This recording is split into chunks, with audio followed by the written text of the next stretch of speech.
பிரியமானவர்களே, ஆண்டவராகிய இயேசு கிறிஸ்துவின் நாமத்தில் என் அன்பின் வாழ்த்துக்கள். இன்றைய முத்து என்னும் இந்த தியானத்தின் மூலமாக உங்களை சந்திப்பதில் மகிழ்ச்சி அடைகிறேன். நிலைத்திருக்கிற வாழ்வை குறித்து நம்ம தொடர்ந்து தியானித்து வருகிறோம். நம்ம எதிலே நிலைத்திருக்க வேண்டும்? இயேசுவிலே நிலைத்திருக்கணும், இயேசுவின் அன்பிலே நிலைத்திருக்கணும், இயேசு கொடுத்த அழைப்பிலே நிலைத்திருக்க வேண்டும், இயேசுவின் மேல் உள்ள விசுவாசத்தில் நிலைத்திருக்கணும். பல நம்ம காரியங்களை பல தலைப்புகளில் நம்ம தியானித்து வருகிறோம். பிரியமானவர்களே, மத்தேயு சுவிசேஷம் 10:22 என் நாமத்து நிமித்தம் நீங்கள் எல்லாராலும் பகைக்கப்படுவீர்கள், முடிவு பரியந்தம் நிலைத்திருப்பவனே ரட்சிக்கப்படுவான். முடிவு பரியந்தம் பிரச்சனை வரலாம், ஆனால் முடிவு பரியந்தம் நிலைத்திருக்கிற ஒரு நல்ல அனுபவத்தை கர்த்தர் இந்த நாளில் இந்த வார்த்தையை கேட்கிற எல்லாருக்கும் தந்தருளுவாராக. இன்றைக்கு இன்னொரு தலைப்பில் நம்ம தியானிக்க போகிறோம்.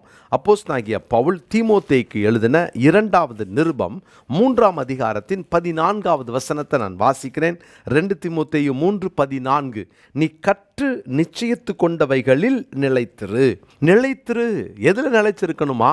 கற்று நிச்சயித்து கொண்டவைகளில் நிலைத்திரு. இவைகளை இன்னாரிடத்தில் கற்றாய் என்று நீ அறிந்திருக்கிறதும் அல்லாமல். பாருங்க, இந்த வேத எழுத்துக்கள்லாம் சிறு வயது முதல் நீ அறிந்திருக்கிறாயே அப்படின்னு சொல்றவர் தீமோத்தேயுவாகிய அந்த இளம் ஊழியக்காரனுக்கு பவுல் சொல்லுகிறார், நீ எதை கற்று நீ நிச்சயித்து கொண்டாயோ இதுதான் சரி, இது தவறு. நீ கற்றுக்கொண்டாய் அல்லவா, அதில் ஒரு நிச்சயத்தை பெற்றாய் அல்லவா, அதிலே நிலைத்திரு. நிறைய நேரம் நம்ம ஆண்டவர் நமக்கு கற்றுக் கொடுக்கிறார். நமக்கு ஒரு நல்ல ஊழியர்களை கர்த்தர் கொடுத்து அவர்கள் மூலமாய் கற்றுக் கொடுப்பார். வேத வசனத்தை படிக்கிறதுனால நமக்கு கற்றுக் கொடுப்பார். செய்திகளை கேட்கும் பொழுது நமக்கு கற்றுக் கொடுப்பார். பிரயோஜனமானவைகளை நான் உனக்கு கற்றுக் கொடுப்பேன்னு சொன்னவர், போதிப்பேன்னு சொன்னவர், நம்மை ஆண்டவர் போதித்து நடத்துகிறார். உன் மேலே என் கண்களை வைத்து உனக்கு ஆலோசனை சொல்லுவேன்னு சொல்கிறார் இல்லையா, உனக்கு போதிப்பேன்னு சொல்கிறார் அல்லவா. கர்த்தருடைய பிள்ளைகளே, நம்மை ஆண்டவர் அழகாய் கற்றுக் கொடுத்து நடத்துகிறார். இவரை போல ஒரு நல்ல ஆசிரியரை நம்ம பார்க்க முடியாது. கடிந்து கொள்ளாத ஆசிரியர், எத்தனை முறை கேட்டாலும் கோவப்படாத ஒரு ஆசிரியர் நமக்கு அவர் கற்றுக் கொடுக்கிறார். அப்போ நம்ம கற்றுக்கொள்ள வேண்டும், கற்றுக்கொண்டவைகளில் நிலைத்திருக்க வேண்டும். ஆரம்ப நாட்களில் நம்ம கற்றுக்கொண்டவைகளை நம்ம ப்ராக்டிஸில் கொண்டு வருவோம், கற்றுக்கொண்டவைகளை நாம் நிலைத்திருப்போம். ஆனால் போக போக நமக்கு சில வசதிகளும் வாய்ப்புகளும் உயர்வுகளும் பதவிகளும் இல்லையா, சில பகட்டான வாழ்க்கையும் சிலருடைய வாழ்க்கையில் வந்துச்சுன்னா அவங்க கற்றுக்கொண்டதை விட்டுட்டு நூதனத்துக்கு பின்னால் போயிடுவாங்க. இன்றைக்கி எத்தனை பேர் அவங்க ஆரம்ப நாட்களில் இருந்த சத்தியத்தை விட்டுட்டு சத்தியத்துக்கு எதிராக பிரசங்கம் பண்ணுறதும், சத்தியத்துக்கு எதிரான பிரசங்கங்களை கேட்கிறதும், சத்தியத்துக்கு எதிராக இருக்கிற பிரசங்கங்களுக்கு பின்னால் போகிறதும், அவங்க தங்கள் ஆத்மாவை குத்தி கொள்ளுகிறதும் எவ்வளோ ஒரு பரிதாபமான நிலைமை. அவங்கெல்லாம் பார்த்திங்கன்னா அவங்களுடைய நோக்கம் எல்லாம் உலகத்துக்குரியதாக தான் இருக்கும். ஆனால் தேவனுடைய பிள்ளைகளே, நீ கற்று நிச்சயித்து கொண்டவைகளில் நிலைத்திரு. பவுல் அப்போஸ்தலன் தீமோத்தேயுக்கு எழுதும்போது ஒரு சில சவால்களை குறித்தும் அங்கே எச்சரிப்பாய் சொல்லுகிறார். அதில் ஒரு 3 காரியத்தை நான் சொல்கிறேன். 2 தீமோத்தேயு 3ஆம் அதிகாரம் 11வது வசனம். அந்தியோகியா, இக்கோனியா, லீஸ்திரா என்னும் பட்டணங்களில் எனக்கு உண்டான துன்பங்களையும் பாடுகளையும் நன்றாய் அறிந்திருக்கிறாய். எவ்வளவோ துன்பங்களை சகித்தேன், இவை எல்லாவற்றினின்றும் கர்த்தர் என்னை நீங்களாக்கி விட்டார். துன்பங்களை சகித்தேன். கற்றுக்கொண்டவைகளை நிலைச்சிருக்கணுமா? துன்பம் வரும், ஆனால் நிலைத்திரு. அதை தான் தன்னுடைய இளம் ஊழியக்காரனாகிய அந்த தீமோத்தேயுக்கு, தன்னுடைய மென்டராக இருந்து அப்போஸ்தலனாகிய பவுல் சொல்லுகிறார், நான் எவ்வளவோ துன்பங்களை சகித்தேன்.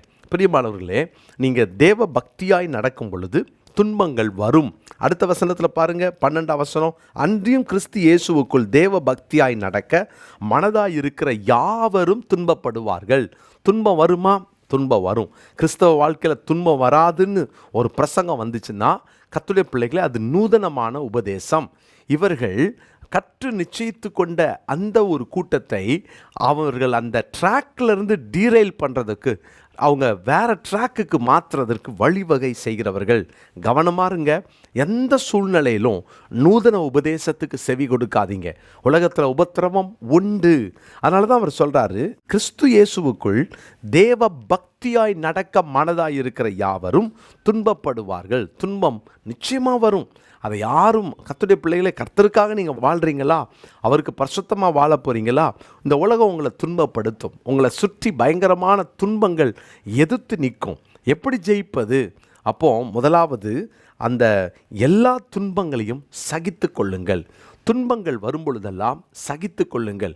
வெளியிலேருந்து வர துன்பமோ அல்லது உங்களை சுற்றி நிற்கிற துன்பமோ உங்களை துன்பப்படுத்துவார்கள், அதில் மாற்று கருத்தே இல்லை. சகித்து கொள்ளுங்கள், சகித்து கொள்ளுங்கள். துன்பம் வேணான்றதுக்காக சிலுவையை கீழே போட்டுற போகிறீங்களா? துன்பம் வேணான்றதுனால, துன்பம் வரக்கூடாதுன்றதுனால இயேசுவை மறுதலிச்சிருவீங்களா? நீங்கள் கற்றுக்கொண்ட அந்த தேறின அந்த விஷயத்திலிருந்து விலகி போயிட போகிறீங்களா? போகாதீங்க. துன்பங்கள் வந்தாலும் முதலாவது சகித்து கொள்ளுங்கள். ரெண்டாவது 2 தீமோத்தேயு 3ஆம் அதிகாரத்தில் 13வது வசனத்தில் பாருங்கள், பொல்லாதவர்களும் எத்தர்களுமானவர்கள் மோசம் போக்குகிறவர்களாகவும் மோசம் போகிறவர்களாகவும் இருந்து மென்மேலும் கேடுள்ளவர்களாவார்கள். துன்பம் வருதுனால சிலவங்க தாங்க கற்றுக்கொண்ட அந்த அடிப்படை சத்தியத்தை விட்டு விலகுறாங்க. ரெண்டாவது கூட்டம் பாருங்களேன், மோசம் போக்குகிறவர்களால் அவர்கள் மோசம் போகிறார்கள். யாரோ உங்களை மோசம் போக்க முயற்சிக்கலாம், உங்களை வஞ்சிக்க முயற்சிக்கலாம், சத்தியத்தை விட்டு வழிவிலக செய்வதற்கு வசனத்தை கொண்டே உங்ககிட்ட பேசலாம். கவனமாக இருங்க. எந்த காரணத்தை கொண்டும் மோசம் போக்குகிறவர்களுடைய அந்த வலையிலே நீங்கள் சிக்கி மோசம் போகாதபடி ஜாக்கிரதையா இருங்க. மோசம் போகாதிருங்கள். ஆகாத சம்பாஷணை நல்லொழுக்கத்தை கெடுக்குன்னு வாசிக்கிறோம் இல்லையா? யாராவது உங்களுடைய நல்லொழுக்கத்தை நீங்கள் கற்று நிச்சயித்தவைகளிலிருந்து உங்களை திருப்பி விட, உங்களை தடுமாற வைக்க, உங்களை விழத்தட்ட, அந்த பேசிக் டாக்டரின்லேருந்து உங்களை துரத்த, உங்களை வெளியே எடுக்க யாராவது முயற்சிக்கிறாங்களா? கவனம். அவங்க யாருன்னு அடையாளம் காணுங்க. அவங்க எப்படிப்பட்டவங்கன்னு அடையாளம் காணுங்க. நீங்கள் கற்று நிச்சயித்தவைகளில் ஒருவேளை உங்களை டிஸ்டர்ப் பண்ணுகிற ஒரு சில கூட்டம் வரலாம். அப்படிப்பட்டவர்களுக்கு எதிர்த்து நெல்லுங்க. துன்பம் வந்தால் சகித்து கொள்ளணும்.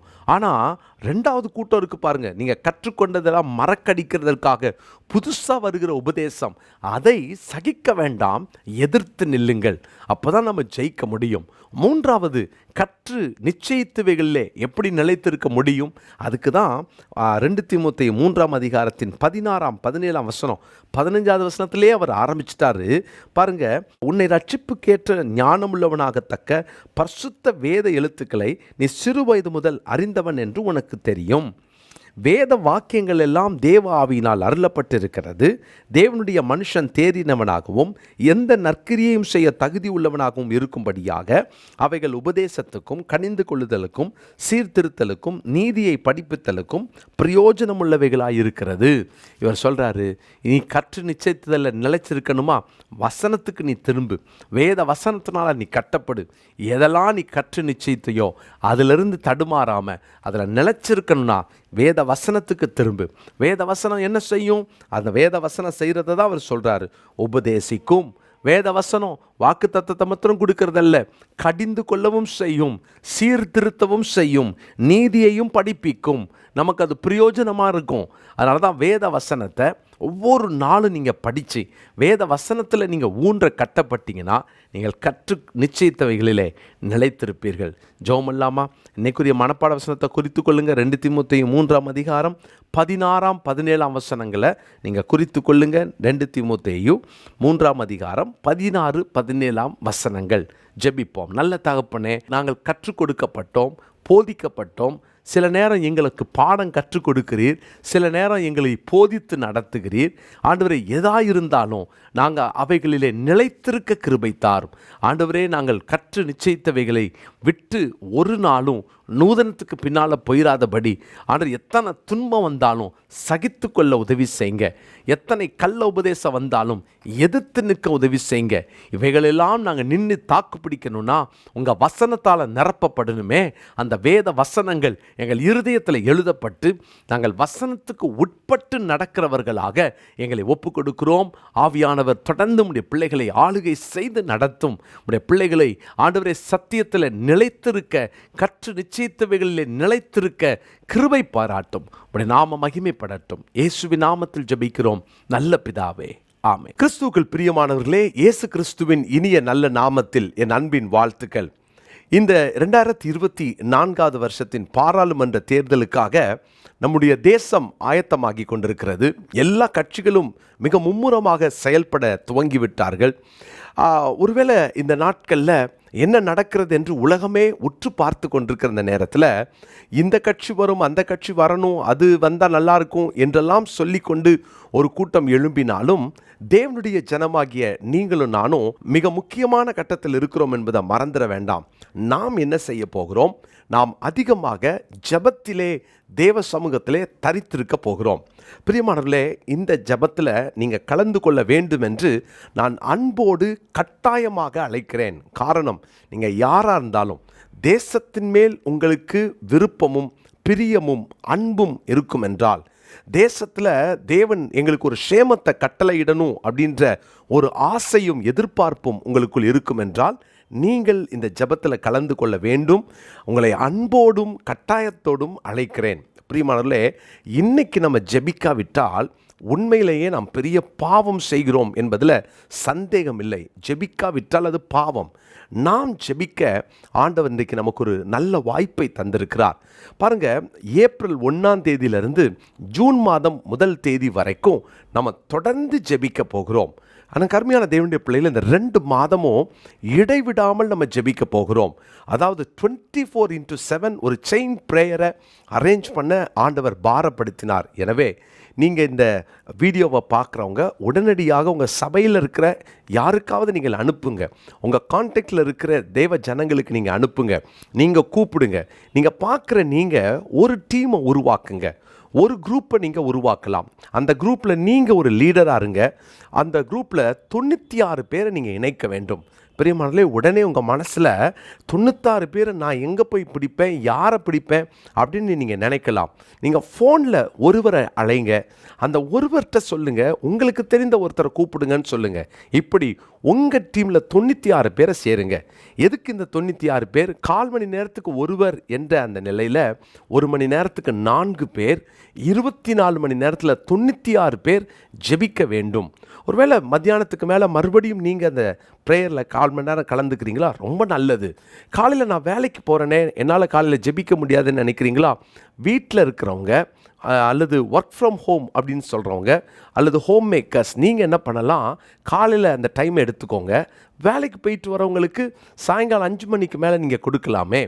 இரவு உங்களுக்கு தெரிந்தவங்க யாராவது வெளிநாட்டில் இருந்தாங்கன்னா அவங்கள நீங்கள் இதில் இணைக்கலாமே. ஆனால் ஜெபிக்க வேண்டும். பிரியமானவர்களே, இப்படி பல குழுக்களை பல ஸ்டேட்டில் டிஸ்ட்ரிக்டில் ஏற்படுத்தி கொண்டிருக்கிறோம். நீங்கள் இதில் கலந்து கொள்ளுங்கள். கீழே காண்கிற இந்த ஃபோன் நம்பரில் வாட்ஸ்அப்பில் ப்ரேயர் ரிக்வெஸ்ட் வேணும்னு கேட்டிங்கன்னா எந்த மொழியிலும் நாங்கள் கொடுக்க ஆயத்தமாக இருக்கிறோம். கன்னடமாக இருக்கட்டும், தெலுங்காக இருக்கட்டும், மலையாளமாக இருக்கட்டும், ஹிந்தியாக இருக்கட்டும், இங்கிலீஷாக இருக்கட்டும், தமிழாக இருக்கட்டும், நாங்கள் உங்களுக்கு அனுப்பி வைக்க ஆயத்தமாக இருக்கிறோம். ஆனால் நீங்கள் ஜெபிக்க வேண்டும். நீங்கள் இன்றைக்கி சபையாக இணைந்து கொள்ளுங்கள். உங்கள் சபையில் ஒரு 100 பேரை நீங்கள் கூப்பிடுங்க. நம்ம சேர்ந்து ஜெபம் பண்ணலான்னு சொல்லுங்கள். இது ஜூன் மாதம் 1 தேதி வரைக்கும் இந்த ஜெபத்தை நாம் ஏறெடுக்க வேண்டும். பிரியமானவர்களே, தவற விட்டுறாதீங்க. இது மிக முக்கியமான ஒரு தேர்தல் என்பதில் எந்த சந்தேகமும் இல்லை. அன்போடு கூட உங்களை அழைக்கிறேன். உடனடியாக இணைந்து கொள்ளுங்க. இந்த ஏப்ரல் மாதம் 1 தேதி வர்றதுக்கு இன்னும் 4-5 நாள் தான் இருக்குது. எனவே நம்ம சும்மா இருக்காமல் உடனடியாக இதில் கலந்து கொள்வோம். தேவன் உங்களை ஆசீர்வதிப்பார். தேசத்திற்காக ஜெபிக்கிறதை ஆண்டவர் சபையினிடத்தில் தான் எதிர்பார்க்கிறார். நாம் தான் ஜெபிக்க வேண்டும். ஜெப குறிப்புகளை வாட்ஸ்அப் மூலமாக உங்களுக்கு நாங்கள் அனுப்பி வச்சுருவோம். அதுக்காக பிரிண்ட் பண்ணப்பட்ட புத்தகம் ஆயத்தமாக இருக்குது.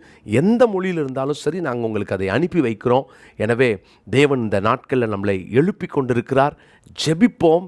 தேவன் நமக்கு ஒரு பெரிய நன்மையை வரும் நாட்களில் நம்ம கட்டளையிடுவார். அவருக்கு சித்தமானவர்களை ஆண்டவர் தேசத்திலே தலைவர்களாக ஏற்படுத்துவார். ஆனால் நாம் நம்முடைய கடமை ஜெபிப்பது. பிரியமானவர்களே, இன்றைக்கே இதை தொடர்பு கொள்ளுங்கள். உங்கள் அழைப்புக்கு நாங்கள் காத்திருக்கிறோம். நிச்சயமாய் இந்த ஜெபத்தில் நீங்கள் கலந்து கொள்வீர்கள் என்று நான் விசுவாசிக்கிறேன். God bless you.